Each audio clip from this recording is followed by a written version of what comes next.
This is Reference Media.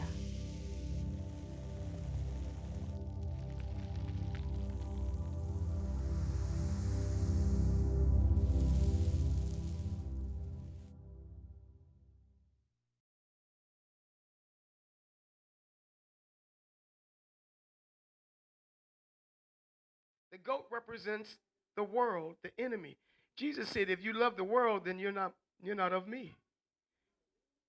And we got a lot of goats in the world. Now we got people walking around on planet Earth acting like goats, got the same characteristics.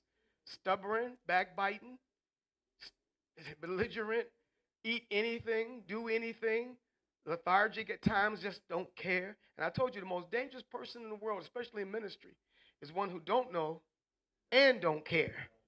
That's a goat. See, milk.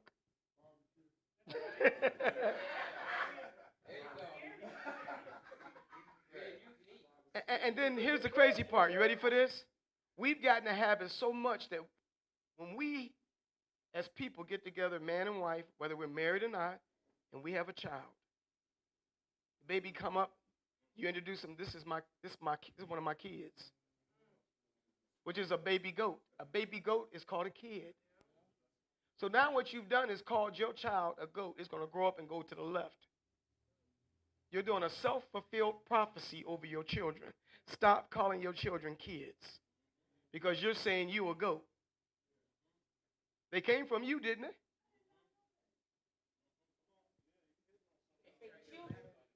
They're children. Jesus said, we are the children of God. He said, come to me like a little child. He didn't call us kids. Jesus used metaphors a lot in the Bible, and he used a lot of analogies. So now let's talk about sheep. Sheep are skittish. They're scary, easily misled, and they'll follow anybody. And some sheep, you got some stubborn sheep too now. That's why you see in this back when I was growing up in the 60s and 70s, they would show a shepherd carrying a sheep around his neck. No, because he had to break his legs because he was jumping in the places he shouldn't have went. See, sometimes the shepherd had to break the sheep's legs to keep them from doing damage to themselves. It's the same thing as when a pastor has to chastise a member.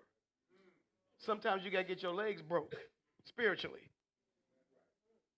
When somebody says, well, I can't go over there because the pastor said I can't go because I'm trying to keep you from hurting yourself.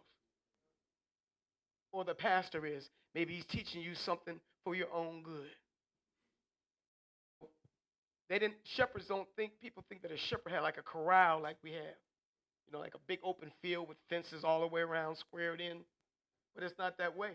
A lot of times they were in a cave, and they herded all the sheep into a cave, and then the shepherd would stay there and block the cave off. He was the gate. Did you know that? And if sheep got through, it's because the shepherd fell asleep. Now, there's different type of shepherds, too. Since we're talking about sheep, shepherd, and goats, right?